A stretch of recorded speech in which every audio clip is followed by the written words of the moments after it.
From the studios of the Naples Daily News, this is Naples Daily NewsMakers with Jeff Lytle. Today, a special behind-the-scenes look at a world-class car museum and collection right in our own backyard. NewsMakers starts right now.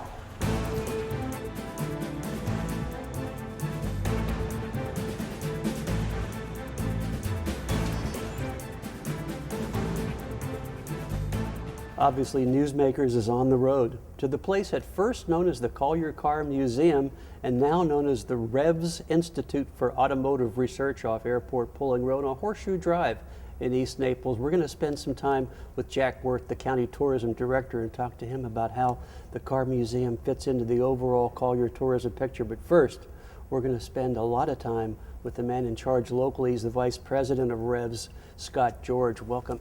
I should say thank you for your time and thank you for having us. Well, thank you for asking us, and it's nice to be here. It's a spectacular place. I can't wait to have our viewers get to know it a little better. The museum first opened in 1988, stayed open for several years, and then kind of went away quietly. But while you were closed, you were busy at work expanding the museum. It's an awesome collection, and now the public is invited back on Tuesdays, Thursdays, and Saturdays. Understand that public response has been terrific. It has. We've been. We knew we had something special, but until you reopen your doors and go, you don't really know how that's all going to come out. But it's been an amazing March and April, and we're looking forward to next season already and gearing up. It's been. We've got nothing but positive comments, and the staff and our docents and volunteers gearing up for the crew of for all the visitors have done such a great job as well. And you have about 115 cars, and each one has a special story, a special niche in history. That's one of the really cool things about this place is it's very much a learning place, and it's all about teaching and how the history of our country and the world fits in with automobiles and vice versa. Yeah, absolutely. We like to think that the automobile is pretty important in American life and in the life of all of us in the world, and where we've come from in the past 100 years or so. And we like to try to, with these collections here, we like to try to be able to tell that story. We start from 1896 and come up, that's our earliest car, and come up through the evolution of the motor car up until our latest car is really a 1995 McLaren F1 road car. Of all the numerous people who come to visit the museum, who gets the most out of this experience? Is it the senior citizen? Is it the middle school student? Who takes the most away? Well, that's an interesting, that's a good question, because I would say that certainly the retired citizen or the senior citizen that comes lives in our area certainly understands the cars, may relate to some of the cars. But the young people that we've had in since we've opened, and the young people that we've worked with Stanford University and other schools, have always been amazed over the collection. So I'm seeing it work both ways. I mean, I'm seeing obviously our local audience is a lot of seniors in season, but many of them brought their grandchildren, and they seem to have left with smiling faces after that. And so I'd like to think that these cars will stimulate some excitement in the young people that visit. I understand that the word has gotten out around the world via the internet, and car people are very, very intense into their passion of cars, and that you've had calls from as far away as Japan asking you, is it true? Are you really open to the public? And if so, I'm there. Absolutely. We're still getting. I think there was just an email that came in this morning, saying that I think it was repeated. Thank you, thank you, thank you. I've just learned of this, and I shall set up my trip to Naples next year to come down and make sure I see you. So, really? Yeah, the response has been overwhelming, and it's really it's obviously something we're very, very pleased with. We didn't really know what to expect, and I suspect we'll hear more of that as time goes on, just as the word gets out to more and more people that we've opened up. How long should the person who is say, yeah, I want to go see that museum and I want to see it properly, how much time should they block out? Well, we'd like to think that you need a couple of hours to really see the museum well. There's a couple ways to do that with, with a docent tour or on your own, but It takes, if you really want to walk through each gallery and spend some intimate time with the cars, it takes a couple of hours to get through. An hour and a half on a good day, at a fast pace perhaps, but 2 hours is a good time. Should point out that your emphasis is on the quality visitor experience. You're limiting the number of folks who are allowed in at any one time, and that's not, you didn't invent that, but that's the way other museums work as well. And also you're encouraging people to go online and make reservations for $17 for your self-guided tour, $20 which includes the docent tour, which you highly recommend. Absolutely. There's a couple of reasons for that. Number one, we have you mentioned our docents. We have a great group of volunteers, and many of them who've trained for as docents for many years, and they're really we couldn't operate without them. And some of the pieces are so specialized. Oh, absolutely. You know, absolutely. And each docent brings their own background and expertise to that. They go through a rigorous training program to be able to take on that duty, if you will. And those tours people really enjoy. That one-on-one. Those are 10 people or less in that group. And then the individual tours, people can spend as much time as they want to go through. And the fact that we give them an opportunity to have a more intimate experience with the collections by minimizing the amount of people that are around. And you'll also notice that there's no barriers around the cars. And that's remarkable. And, we'd like to think that experience alone allows people to, again, really get a chance to see these cars up close and personal. Something special about this facility before we have to go to a break that people will not see, and that's the air conditioning system. It is surgical, operating room quality, but that is to safeguard the documents and the research and the film and the different artifacts that you have here.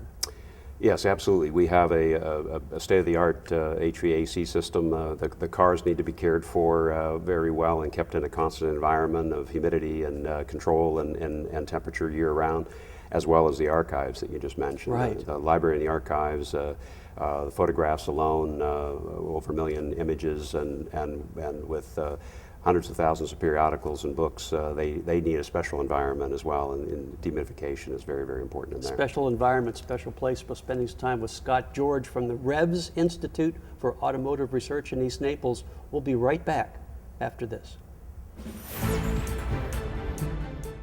It's Bear's Super 60 Spectacular, as in 60% off select designs from some of Bear's best furniture brands. Bernhardt's Haven Collection, 60% off. 60 off select Stanley designs. This Thomasville bedroom set, 60% off. Plus, 60 off this Broyhill bedroom with storage bed. These savings are simply spectacular. Bear's Super 60 Spectacular. On now, don't miss it. I'm Jeffrey Heitman, NCH. This is my hospital. I'm Shona Vella McCunney, and this is my hospital. I'm Thomas Parent, and this is my hospital. My name is Kenneth Bookman, NCH. This is my hospital. NCH, this is my hospital.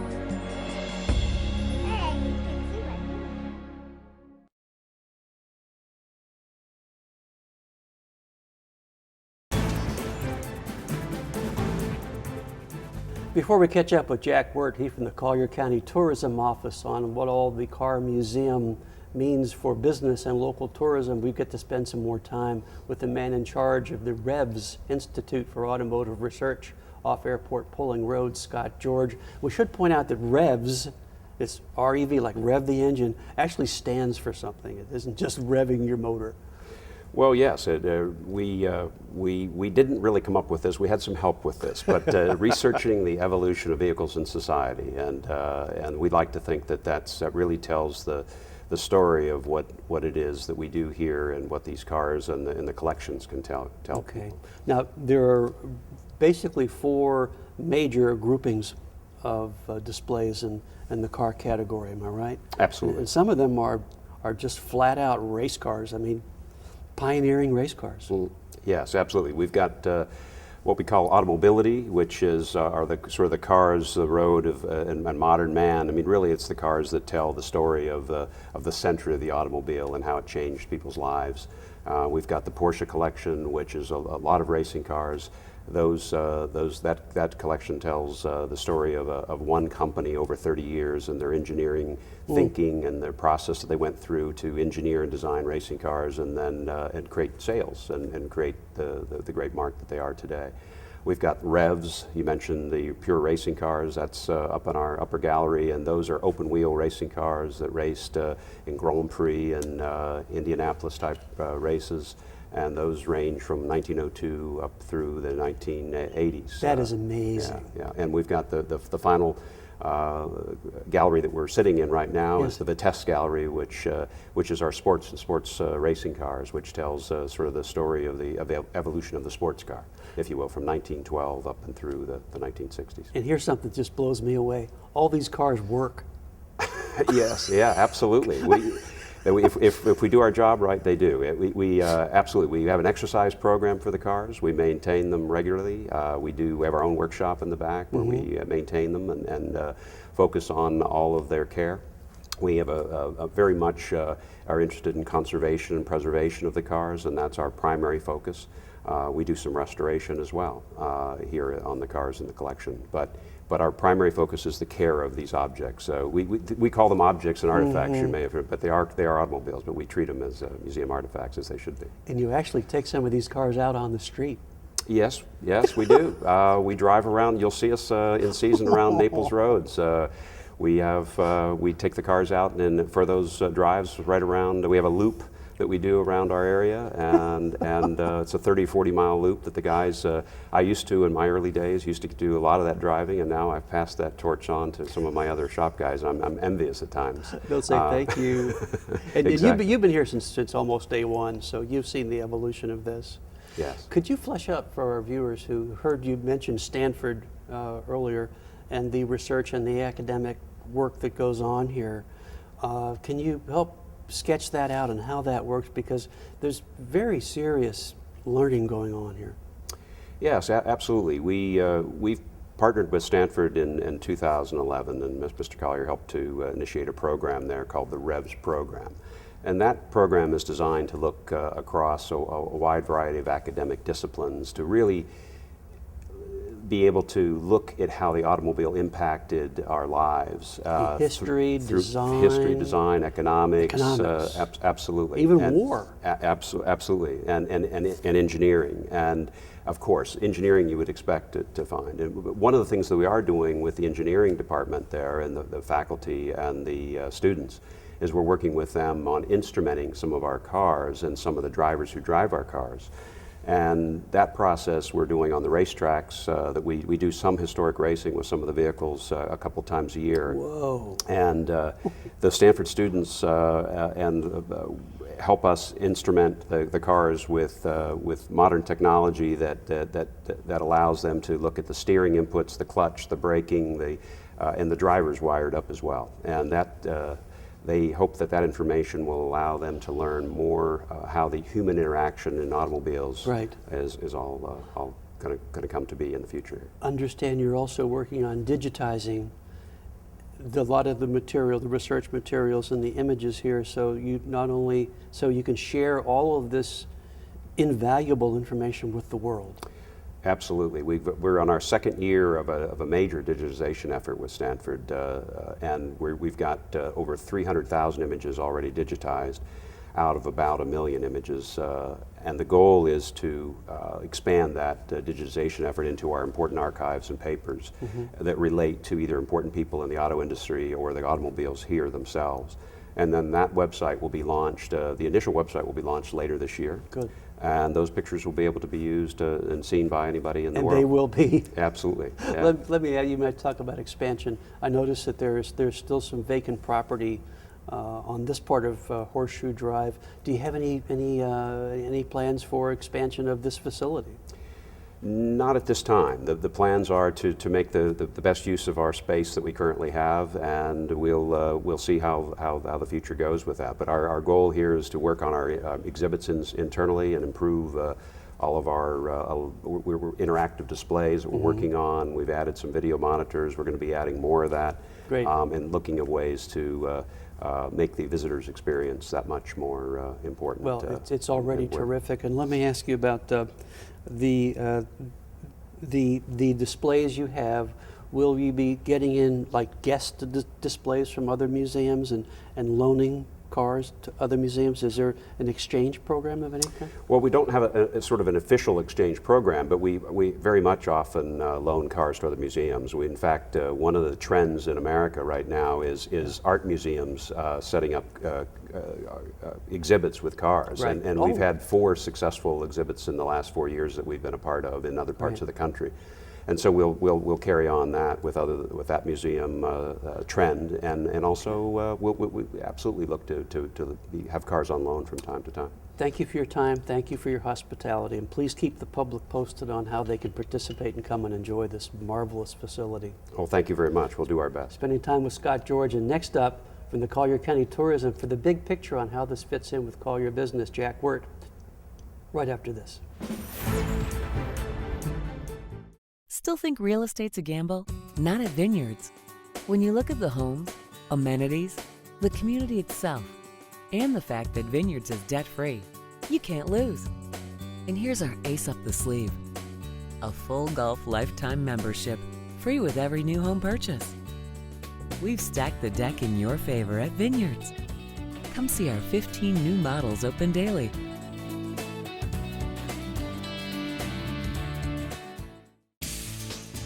Find the news you're attracted to in editions of the Naples Daily News. Online, find 24/7 in-depth, interactive, and comprehensive multimedia. On your portable device, experience it in dynamic, customized visuals. And on the go, all the news, plus instant updates and alerts. Naples Daily News and naplesnews.com, putting your world in your hands.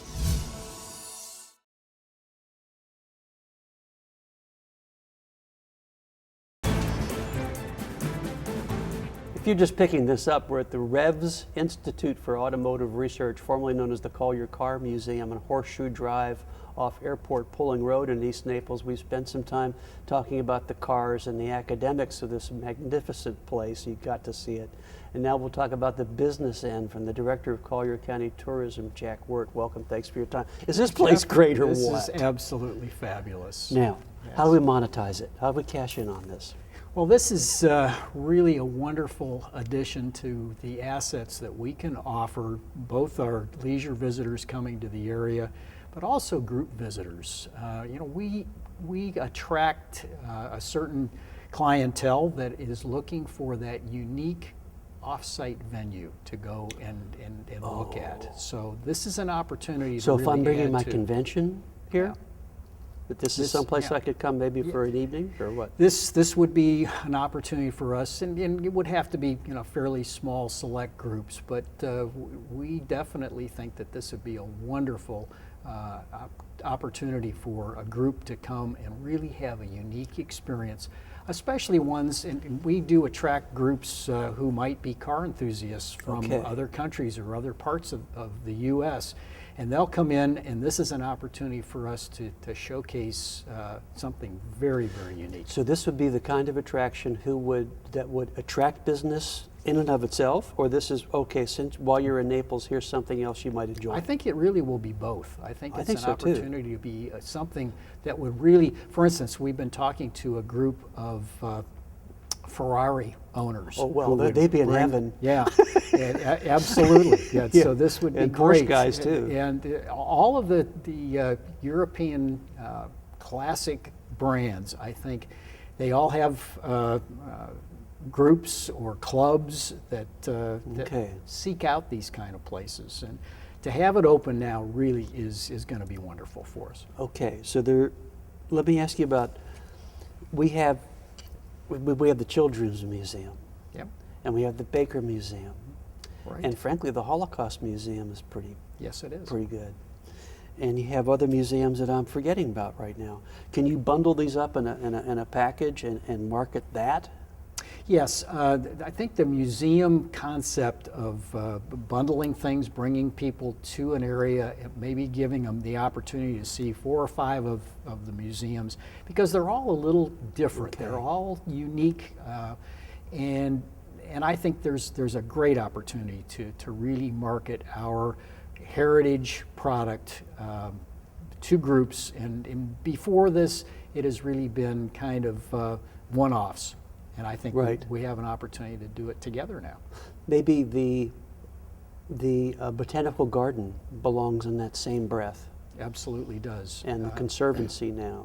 And Conservancy the and the zoo all together. Yes, that whole Greenway corridor, I think, is just going to be terrific to offer visitors in the future. Yeah. So does any place else in Florida have a facility like this, like the Revs? To my knowledge, no. I think this is unique to us, and we want to work with the Revs folks here to do exactly that, to try and let people know we have something very unique, another unique thing. Right. Now, would you be working with tour operators as well, or would this be a Collier County tourism production? How would that work? Who would be the lead? Well, I think we would be the lead, but we will reach out to our international representatives in the UK and Ireland and on the continent in Germany and inform them of this. This is something that tour operators might be able to offer as an added incentive to not only come here, but maybe stay a few more days and bring some friends as well. There you go. And I bet you the word of mouth on something like this, especially on the internet, could just catch fire. Yes, absolutely. And I think that what little I know about car enthusiasts is that they look for opportunities to see new and different things, and this is that. This is definitely that. And they would share stories like that, so it might create a very, very powerful momentum. Absolutely. Yeah. How about any partnerships you can do with any businesses on this, or I was looking for the big picture, the guy who gets the big picture? Well, you mentioned earlier packaging this with other opportunities in the area, and I really do think that we've got that opportunity. However, I think this particular facility is so unique that I think it becomes kind of a showpiece for us to say, we've got this, nobody else does. Mm-hmm. And there won't be any big crowds. Well, no, and as we've talked before, that's never been our goal. We certainly like what we have. We want to continue to kind of fill out the low parts of the year, which we definitely are doing, and keep people employed year-round. Understand that this also could be a draw for some of your efforts to reach into Japan, maybe even China. Very much so. There's untapped opportunities there. In fact, probably India is another place. Oh, yes, of course. And we just completed an arrangement with a representation company in Brazil now. So we're going to start. That could be huge. Yes, we think so. We've been looking for a way to pull that business away, or at least share it with Miami and Orlando, which is where the Brazilians have been coming for years. This plus our shopping and our unique restaurants, I think we've got a key to get them. Maybe you could catch some eyeballs in Sebring or Daytona. Could very well be. Car people are car That's people, right? Exactly. All over the world they are. That's very much so. Jack Ward, Collier County Tourism, thanks for your time as always. We'll be right back to wrap this up and take a look at next week's show. I really don't want to leave this place right after this. Tom Moran and Bob Edwards, Barron's nationally ranked financial advisors, manage $2 billion in client assets with extraordinary attention to service, 20 years of measurable portfolio performance, and one of the friendliest, most attentive staff. Discover why there's strength in our numbers. Call Moran Edwards today for a complimentary consultation or visit us online at moranedwards.com. Find the news you're attracted to in editions of the Naples Daily News. Online, find 24/7 in-depth, interactive, and comprehensive multimedia. On your portable device, experience it in dynamic, customized visuals. And on the go, all the news plus instant updates and alerts. Naples Daily News and naplesnews.com, putting your world in your hands.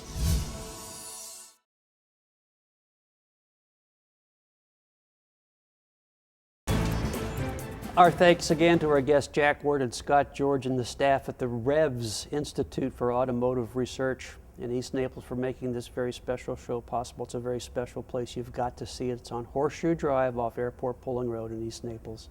Next week, our guest Paula DiGrigoli from the Safe and Healthy Children's Coalition. We have Collier County Commissioner Tim Nance, and we have the Libertarian candidate for the U.S. congressional seat on the ballot coming up, Ray Netherwood. I'm Jeff Lytle. Thanks for watching, and join us next time. We're back in the studios of the Naples Daily News.